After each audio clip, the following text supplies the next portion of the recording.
Today is the third day of this April 2024 7-day session, and I'm going to read again from the book Attaining the Way, a guide to the practice of Chan Buddhism by Chan Master Sheng Yen.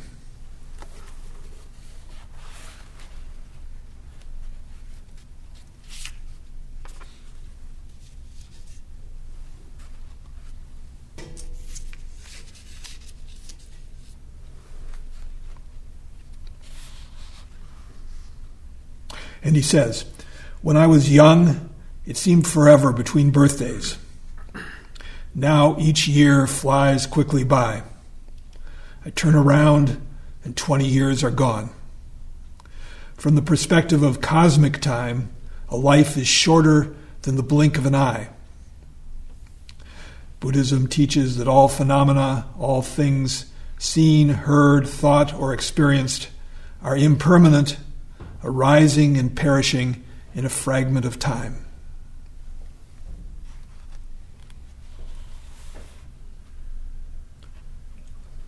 In the long view, our lives are brief indeed. The whole history of the human race is just a little fraction of geological time."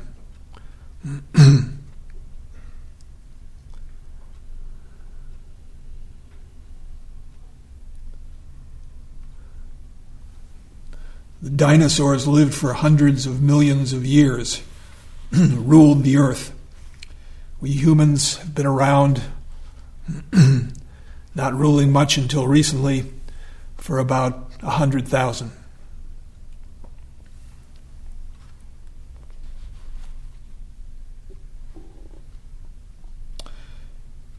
Sheng Yen says, when Shakyamuni Buddha first turned the Dharma wheel at Deer Park, that's the first talk he gave after his great enlightenment when he came back into the world.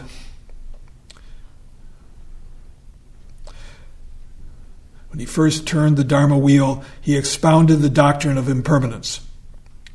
During every evening service we recite, "Be mindful of impermanence, be careful of idleness." The canon of Buddhism is full of admonitions about impermanence.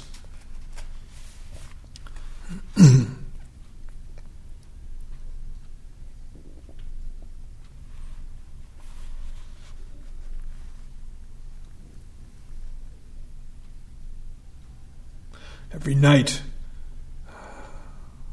whoever's leading sesshin chants, "Even as night darkens the green earth, the wheel turns. Death follows birth."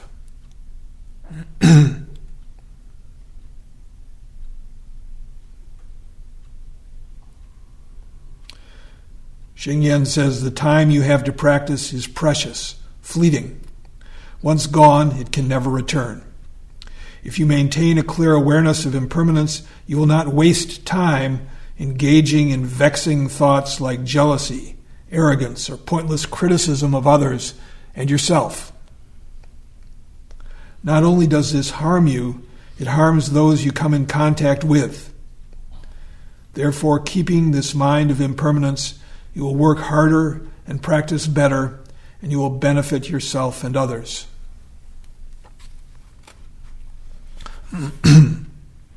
You'll have more compassion for others when you see that they too are subject to birth and death.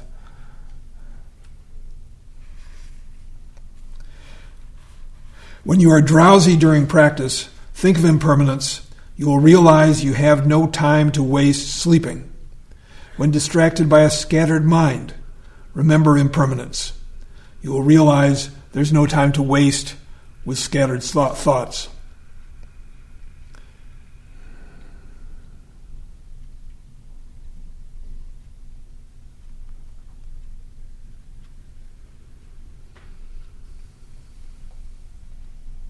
Every time we succumb to that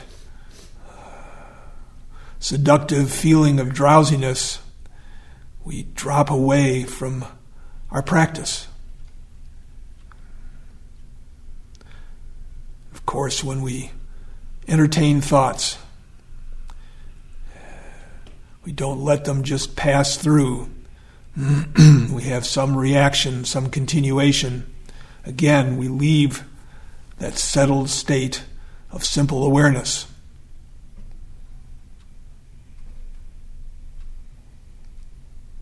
It's really all we need to do. Maintain our awareness. It's what each of our practices is designed to help us do.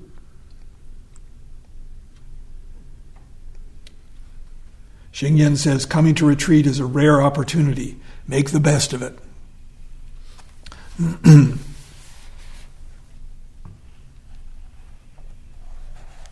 He says, if you have been on many retreats and think you have been practicing seriously for years, this is self-delusion.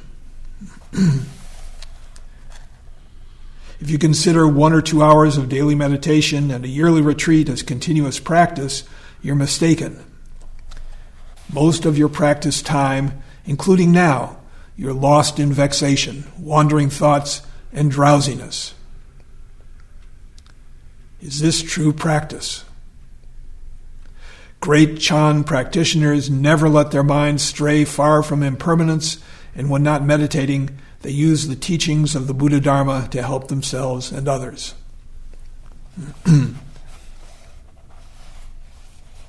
People may find this a little discouraging, but it's just realistic.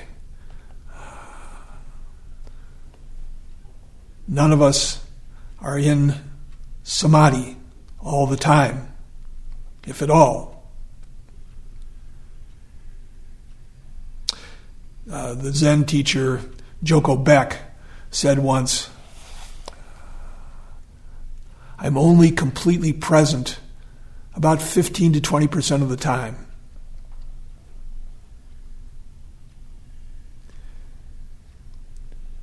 Complete presence for 15 to 20% of the time is pretty amazing.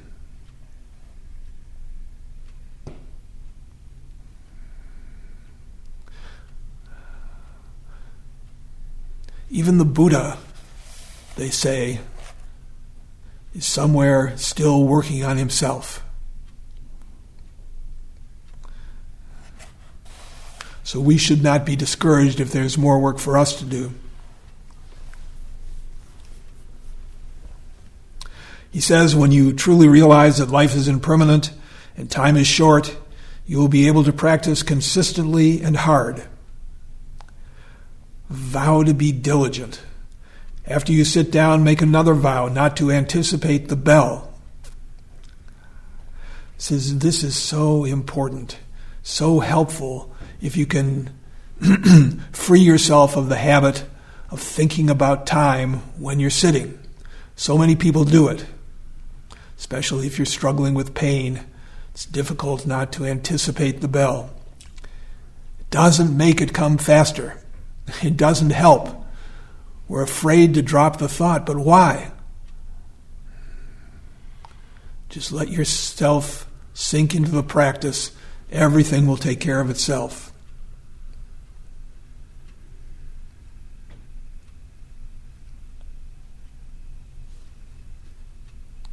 Value this moment, right now.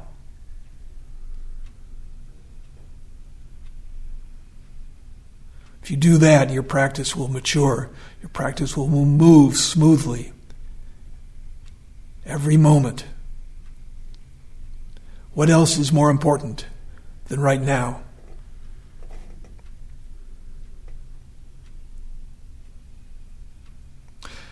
Xingyan says, plunge wholeheartedly into the practice. You must do this because life is impermanent and time is short. And then he says, while being mindful of impermanence, continue to relax your body and mind. It sounds inconsistent, and it does. The minute we hear admonitions about practicing more thoroughly, we interpret it as more tensely. We want to recruit our skeletal muscles, bear down in some way.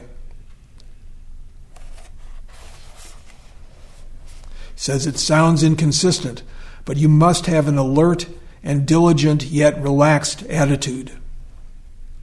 Tension will exhaust you. If you relax to the point of falling asleep, kneeling on the hard floor for a few minutes should wake you up. If merely drowsy, open your eyes wide and stare at the wall while you continue to meditate. That will help drowsiness subside.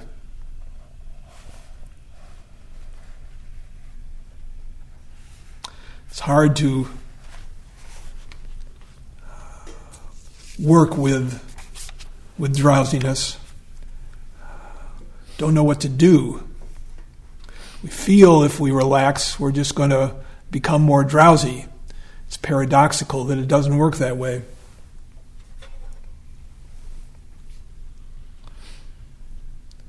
The contemporary Rinzai master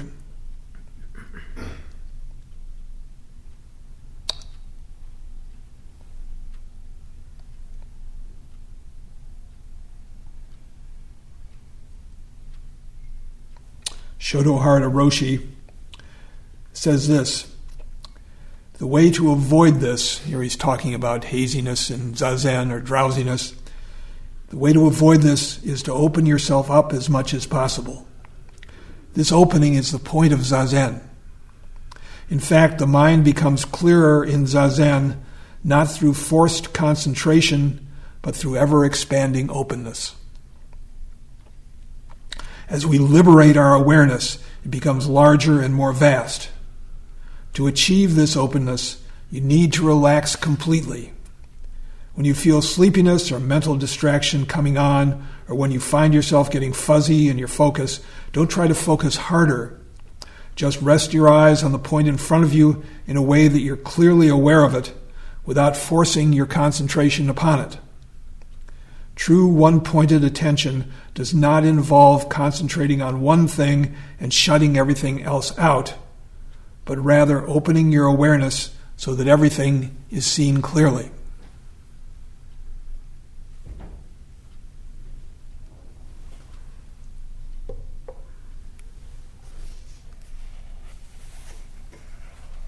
It makes such a difference when we're able to integrate relaxation into our practice. Sesshin becomes so much easier, so much, can even be joyful. Hard to believe, huh? Really. Joy, misery, joy, misery.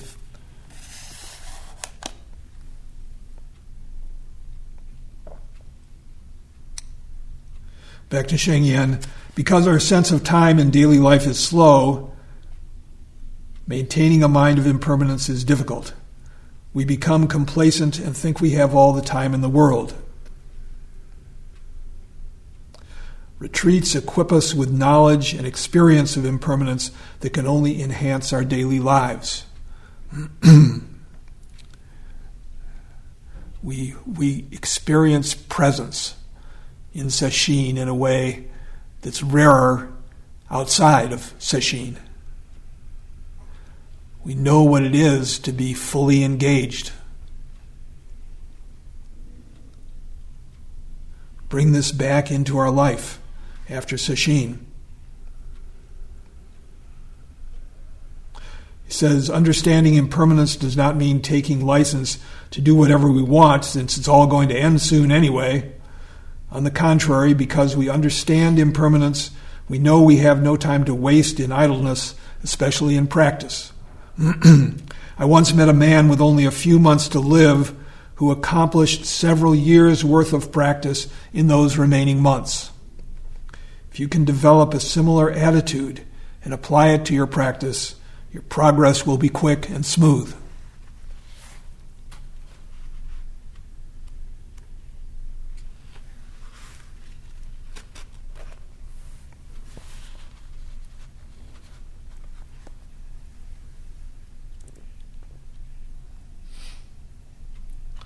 Skipping ahead, he says, there are many kinds of karmic obstructions, barriers that prevent us from improving our Chan practice.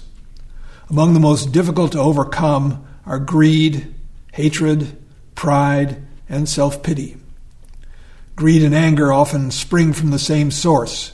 When we can't get what we want, desire can change to hatred. Our frustrated greed makes us angry. Pride and self-pity are like that too. When others don't share our high opinion of ourselves, very often we turn to putting ourselves down. It's the same negative energy directed outwardly in one case, inwardly in the other. The root of these obstructions is lack of faith in oneself. Without faith in yourself and your abilities, you feel no recourse but to expect others to benefit you with their effort. This opposes the law of karma, wherein you reap what you sow.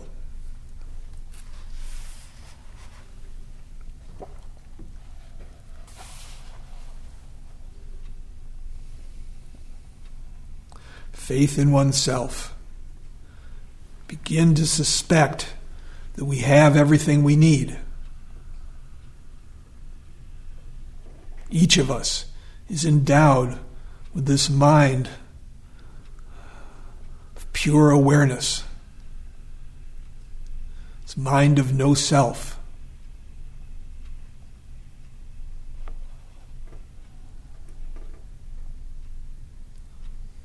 When we feel inadequate, we're like one in water crying, "I thirst."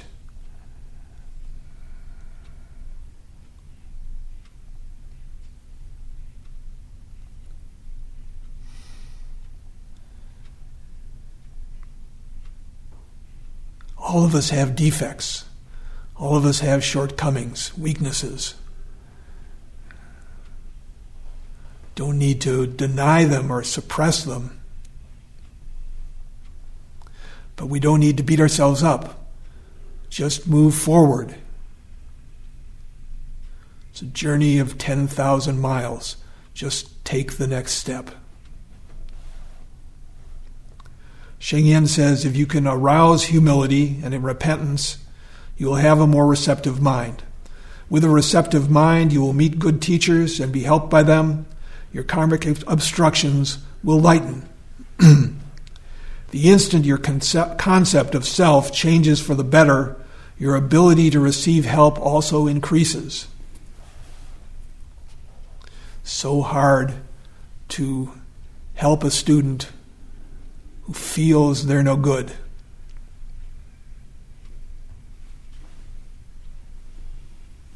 Sometimes we do that just to take the pressure off. Well, no one can expect anything of me. I'm a total failure. It's a miserable place to go.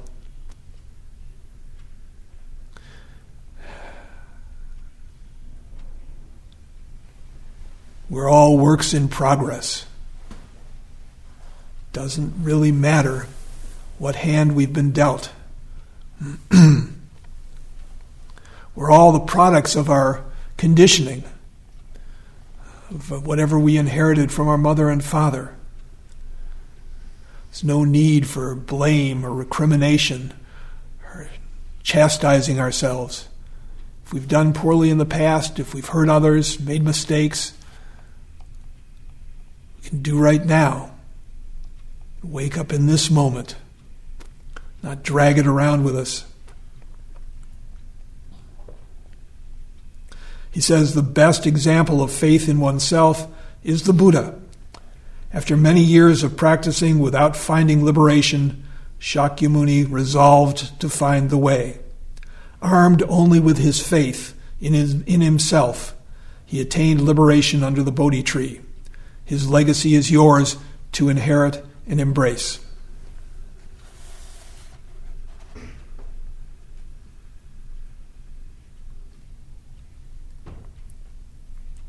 If you have practiced Chan for a number of years, there is no question that you have developed a mind of faith. Otherwise, you would not have persevered. But for those new to Chan, your faith in Buddhism or in your teacher may still be uncertain. To follow and benefit from Chan, you need to believe that its concepts and methods are realistic and correct, that they're useful, that Buddha Dharma has value.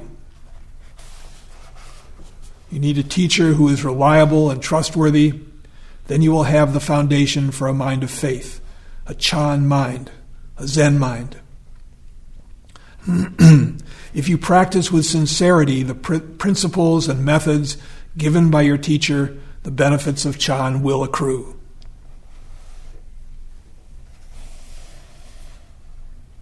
Then he goes through the several levels of faith.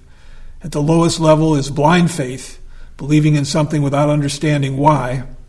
Next is admiring faith, knowing a belief or teaching is true, but still seeing it as something lofty and out of reach.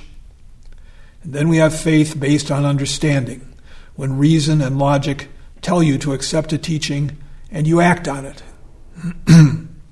Finally, there is experiential faith, when your experience confirms the theories and methods.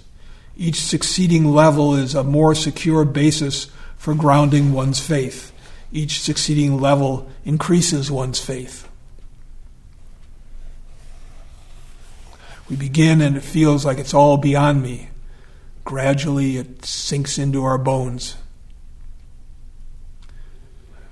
We feel comfortable, we have some confidence, realistic determination. It's amazing how our attitude towards our practice has such an enormous influence on how we do, how well we're able to drop distractions. Practice is so simple, but our resistances, delusions, distractions are so strong.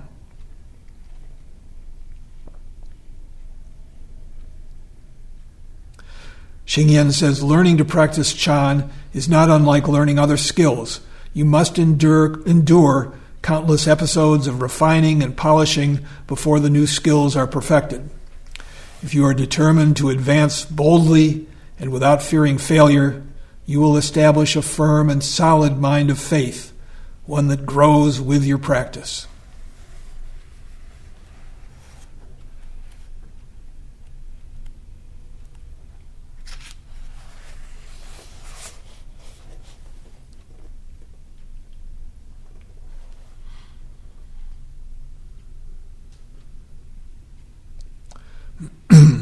Skipping ahead, this little section is called Relaxing.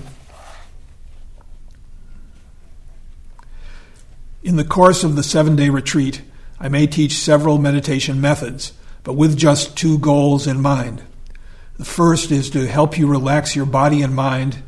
The second is to help you pacify and stabilize your body and mind.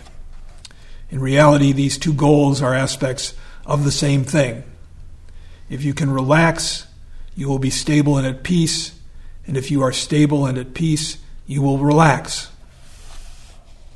But the place to start is relaxing.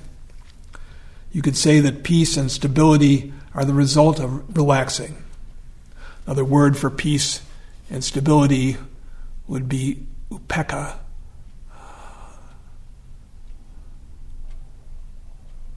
Mind of steadiness, serenity, equanimity, not buffeted by ups and downs, able to persevere when things get tough.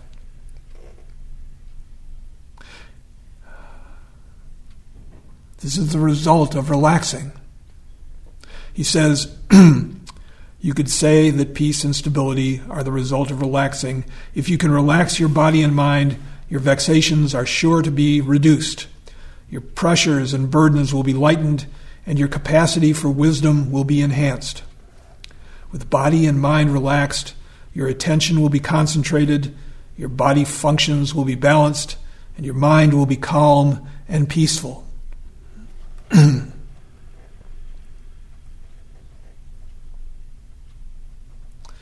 People sometimes recite the Buddha's name and transfer the merit to others in order to create good karma for sentient beings.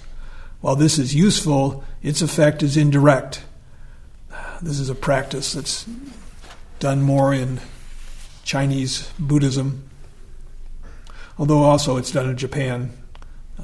This is the Pure Land practice, reciting the name of the Buddha Amida.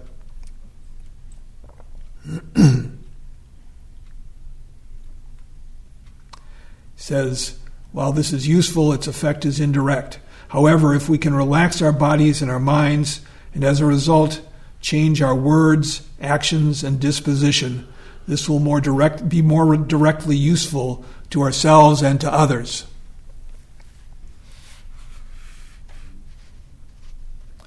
Strenuously seeking good things and avoiding bad things will create a lot of tension. So avoiding both of these extremes can go a long way toward relaxing our bodies and minds in daily life.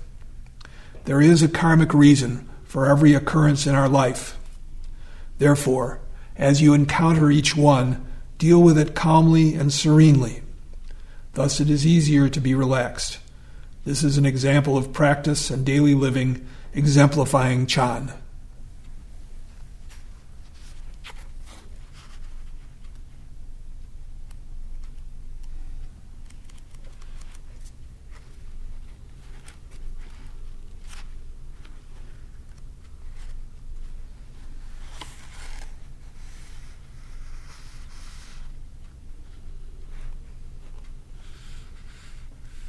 Further on, he says, speech and silence, motion and stillness, walking, standing, sitting, and lying down, these are all practice. In the Chan hall, sitting, standing, walking, stretching, these are all forms of practice. Outside the hall, eating and drinking, sleeping and arising, working after meals, all places, all moments, these are also practice. When doing work that requires your attention, make sure that your mind and hands work together. Your mind should be where your hands and body are. Washing dishes, leave them spotless. Cutting vegetables, be the knife that cuts perfectly. Splitting firewood, heating water, sweeping the floor. Put your whole mind and strength into the task, cleanly and skillfully. This is practicing Chan. Concentrate on your food while eating. Chew deliberately, and do not let your mind wander.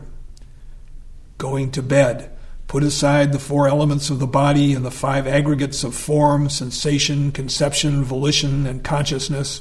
That is the 5 skandhas. Forget past, present, and future. Just have a good sleep.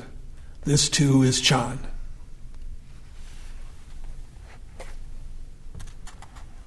One mark of some experience and practice is that we sleep more readily, more easily when it's time to lay down. Don't carry things in our head as much.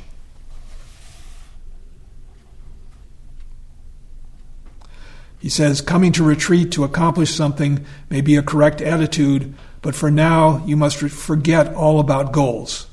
When working on the farm, you focus on plowing and weeding, not the harvest. Storms, floods, droughts, and earthquakes are all beyond your control. If causes and conditions and past merit are good, there will be a rich harvest. If not, there may be a meager one or none at all. The farmer's only choice is to put his whole heart and strength into his work. He cannot ensure any results. Yet the very experience of arduous tilling and planting is itself a precious thing. Our efforts are never wasted. The effort we make today fuels the effort we make tomorrow. Our strength increases as we follow the path.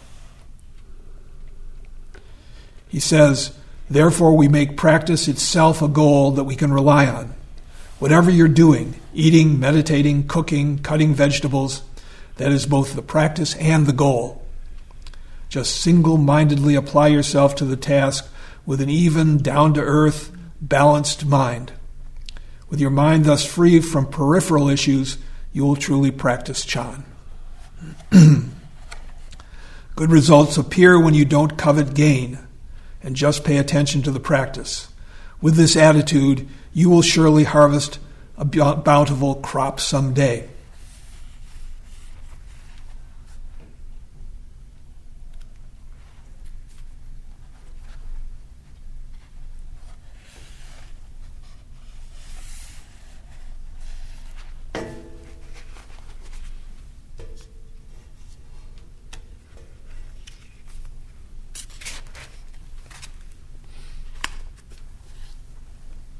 I'm going to read a familiar passage from Anthony DeMello. Just points it out so clearly and directly. He says this: one watches without the desire to change what is. Because if you desire to change what is into what you think should be, you no longer understand. If your practice feels boring or dull, and you want it to be bright, engaging, as long as you stick with that thought, wanting it to be different, you're not there.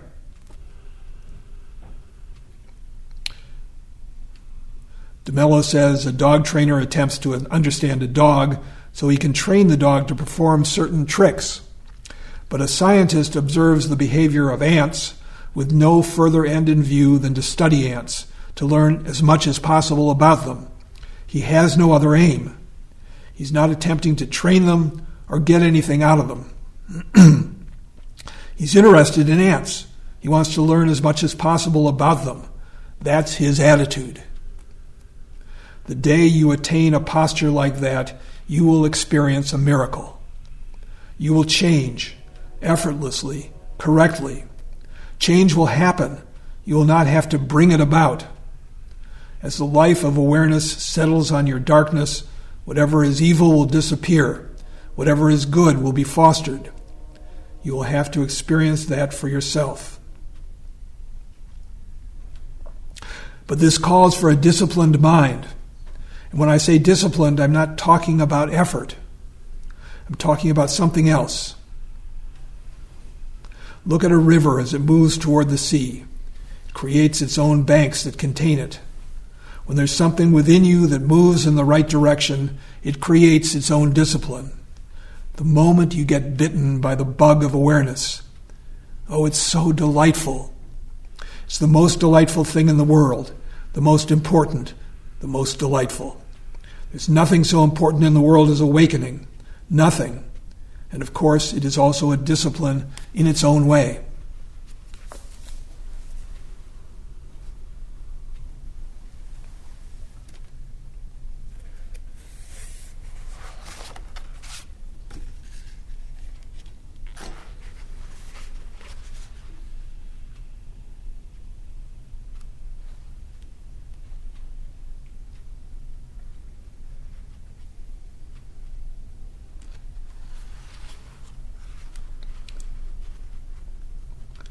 Xing Yan goes on, Chan practitioners should not fear failure.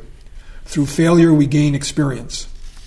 No one succeeds in the myriad affairs of a lifetime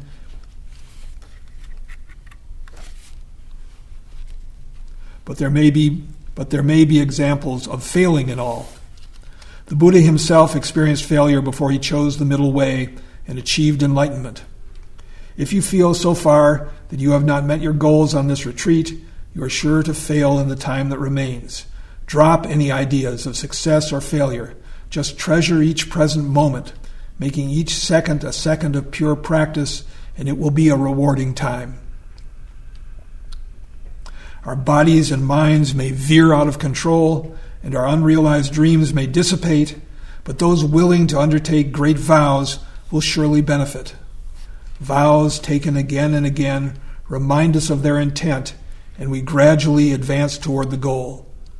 We cannot immediately uphold all our vows, but as our efforts accumulate over time, where water goes, a channel forms. How many times we have to drop the thought and return to our awareness?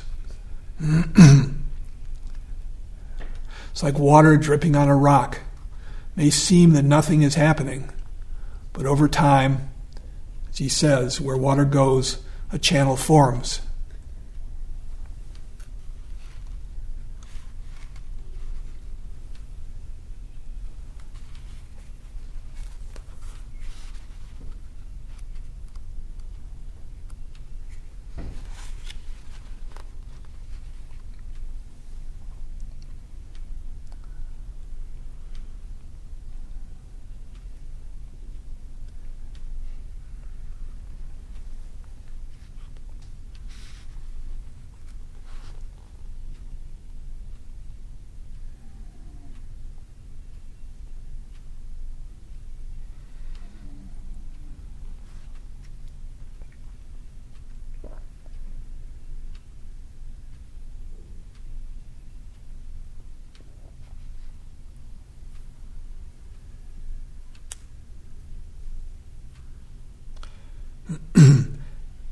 He says, during the interviews, that is, during Doksan with his students, I've learned that some people are still very tense, still struggling with their meditation method.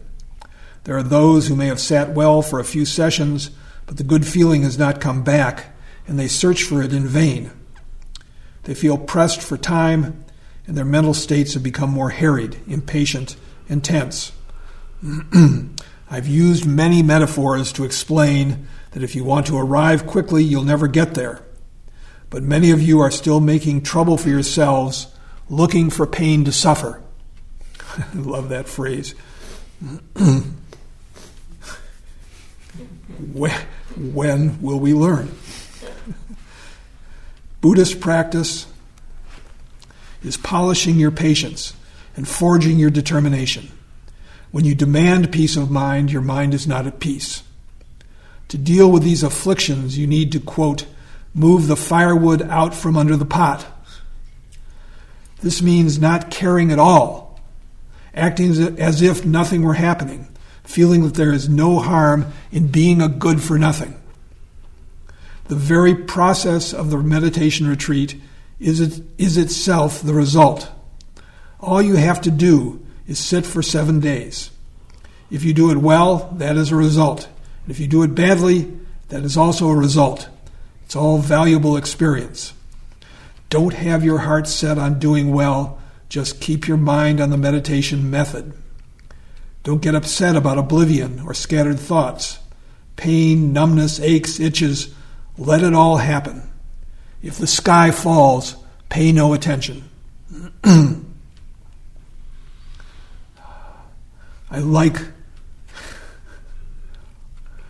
There's no harm in being a good for nothing.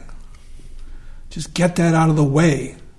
Stop worrying about being a failure, coming up short. Right in front of us is what we need to do. Shengyan says, I remind you, please do not tense up. If you relax, at least your body can feel good and your mind can feel stable. If you feel tension and urgency, you'll end up with a belly full of anger. One of you sat well for a stretch, and his mind seemed to open. He felt very comfortable and content. After that, with every sitting, he waited for his mind to open again, but it didn't. When body and mind are relaxed, comfort and ease will appear. If you are tense, hoping that your mind will open, then you have already closed it tightly. A retreat is not a contest. There is no score and no medals. Our only concern is perfecting the ability to relax and creating some spaciousness for our mind.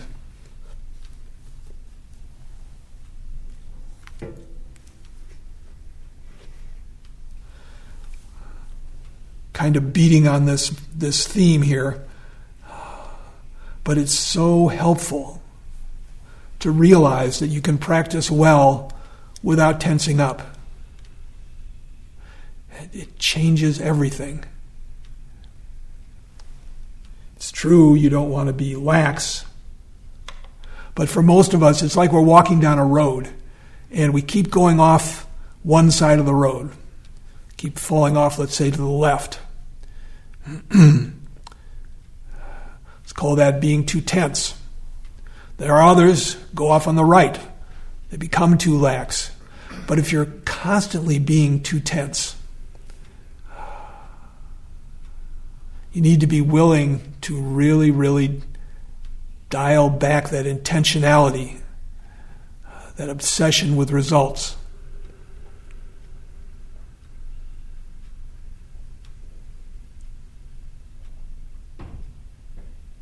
When you dwell in this moment, when you keep the mind on the practice in this moment without thinking about how you're doing or where you're going, develops its own momentum. As Anthony DeMello says, change happens. You don't need to make it happen. Just need to follow the recipe, follow the advice. We do have to be diligent, do have to summon our strengths, our power. But don't try to do more than your share.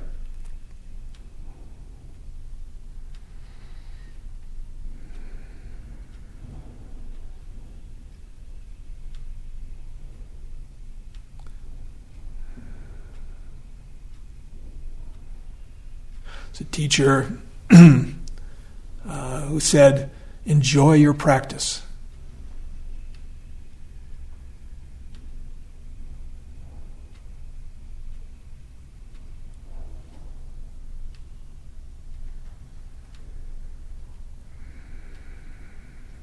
When the body is relaxed and stable, practice does become enjoyable.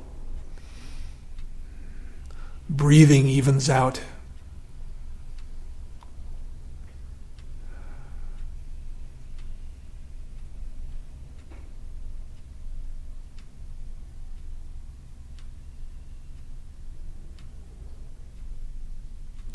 Find we can stay present and look ever more deeply. That's all we need to do. Time is up. Stop here and recite the 4 vows.